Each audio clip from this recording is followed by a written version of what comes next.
하나님 말씀은 느헤미야 13장 10절에서 13절입니다.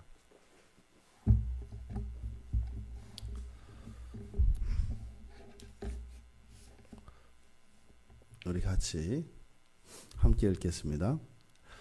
내가 또 알아본즉 레위 사람들이 받을 몫을 주지 아니하였으므로 그 직무를 행하는 레위 사람들과 노래하는 자들이 각각 자기 밭으로 도망하였기로 내가 모든 빈장들을 꾸짖어 이르기를 하나님의 전이 어찌하여 버림받되었느냐 하고 곧 레위 사람을 불러 모아 다시 제자리에 세웠더니 이에 온 유다가 곡식과 새 포도주와 기름의 11조를 가져다가 곳간에 드림으로 내가 제사장 셀레마와 서기관 사독과 레위 사람 부다야를 창고지기로 삼고 마따냐의 손자 사쿨의 아들 하난을 버금으로 삼았나니 이는 그들이 충직한 자로 인정됨이라. 그 직분은 형제들에게 분배하는 일이었느니라. 아멘. 바로 앞에 13장 5절을 보면 하나님 전에 그 방의 용도에 대해서 나와 있습니다. 거기에는 바로 성전을 섬기는 사람들, 그러니까 레위 사람들과 노래하는 사람들, 문지기 그리고 제사장들의 몫으로 드려지는 11조에 속하는 그런 곡식들과 포도주를 또한 보관하게 되어 있습니다. 그런데 도비아에게 엘리야십이 이것을 내어줌으로써 하나님 성전의 방을 더럽혔는데 그것을 느헤미야가 정결하고 바로잡아 원래의 용도대로 이 방을 다시 쓰게 됩니다. 그런데 그 9절, 바로 어제 우리가 살펴봤던 그 9절의 내용에 보면 그 방을 정결하게 하고 하나님 전에 그릇과 소제물과 유향을 들여놓았는데 5절에서 이야기했던 그 방의 용도에 빠진 것이 있죠. 그것은 바로 성전을 섬기는 사람들의 목, 그것을 그들에게 주어질 이런 곡식들이 빠져 있는 것을 우리가 알 수 있었습니다. 그래서 계속 이어지는 내용이 바로 10절에서 13절까지 내용입니다. 레위 사람들이 받을 몫이 있었는데 그 몫이 그 창고에 들여지지 않았기 때문에 바로 9절에 빠져 있었던 거였습니다. 그래서 느헤미야가 이 사실을 알아내고 조사를 해보니까 바로 성전을 섬기는 레위 사람들이 다 각기 살 길을 찾아 자기들의 기업 있는 곳으로 다 도망을 갔다고 합니다. 하나님의 전이 있지만 그 하나님의 전을 섬기는 자들이 또한 있어야 합니다. 그래서 종교 지도자들이나 이 종교인들 이들에게 최소한의 생활을 위한 이러한 재정은 넘쳐도 문제지만 또한 너무 없어도 문제가 됩니다.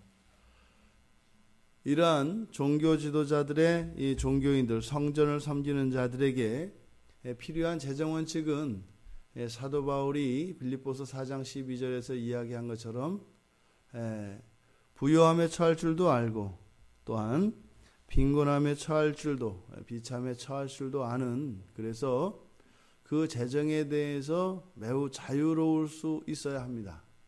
그것이 종교인들에게 요구되어지는 중요한 요인 중에 하나입니다.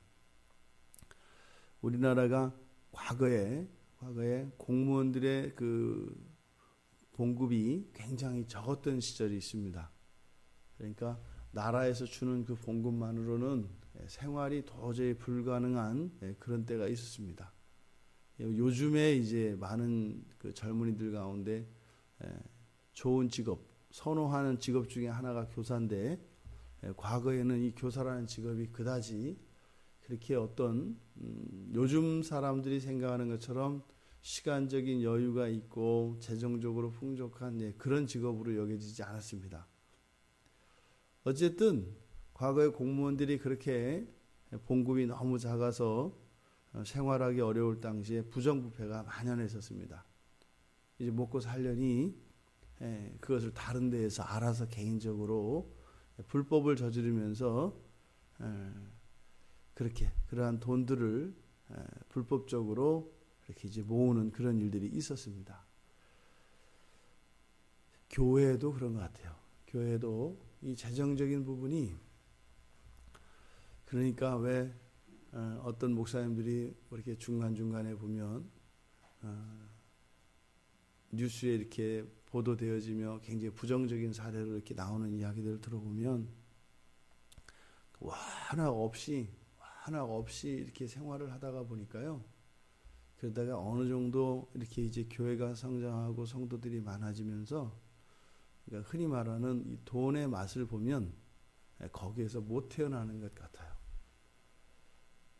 그러니까 너무 많은 것도 문제지만 너무 적은 것도 이것도 문제인 것 같습니다. 그래서 양극단은 극단으로 또 통하게 되어 있거든요.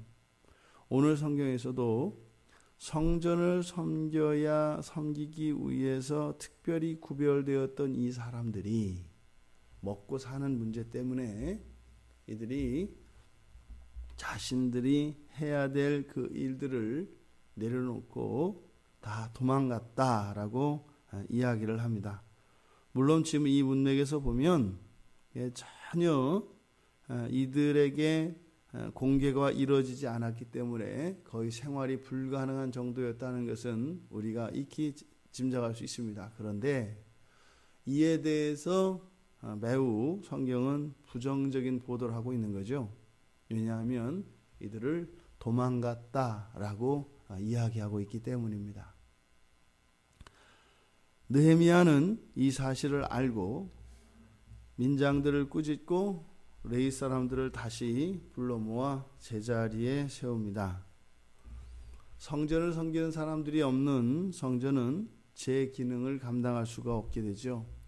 그래서 이 성전, 건물로 지어지는 이 성전에는 이 성전을 섬기는 사람들이 세워져야 비로소 성전이 회복됩니다.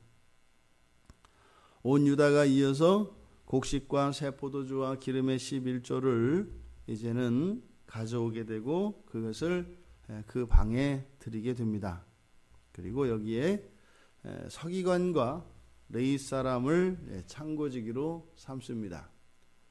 이전에는 제사장이었던 엘리야십이 이 방 전체를 관할을 했었죠. 그런데 지금 여기서는 서기관이 추가됩니다. 서기관 사독과 레위 사람 부다엘을 창고지기로 삼는데 거기에 이제 하나니 그들의 이제 총 관리 책임자에서 부책임자가 되겠죠. 그를 세워서 이제 이 일을 감당하게 하는데 바로 거기에 있는 이런 곡물들과 이런 레위 사람들의 몫을 분배하는 일을 감당했다고 합니다. 이 사건을 통해서 우리가 살펴봐야 할 것은, 얻을 수 있는 교훈이 있다면 백성들의 입장과 또 레위 사람들의 입장을 우리가 한번 살펴볼 수 있을 것 같습니다. 마땅히 이들은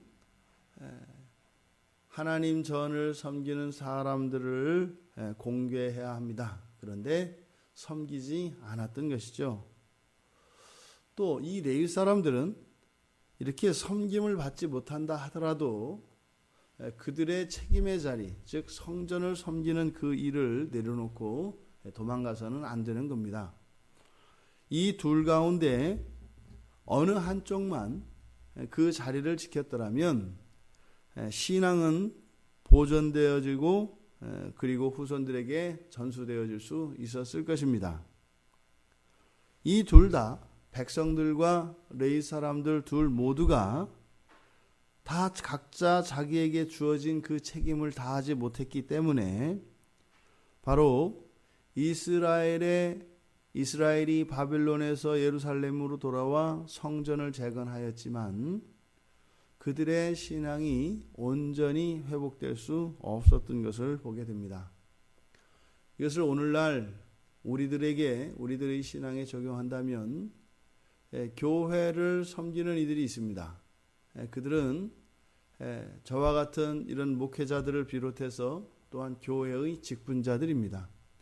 이들이 구약에서 성전을 섬기는 레위 사람들에 해당됩니다.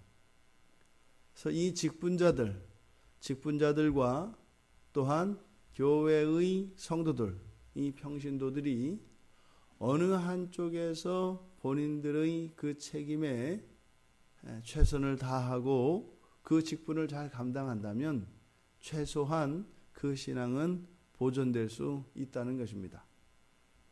그러니까 누구의 책임으로 교회가 그렇게 무너졌느냐라고 했을 때 그것은 모두의 책임이 된다는 것입니다. 우리도 또한 이 평촌 광야교회를 함께 섬기며 교회를 세워가고 있습니다.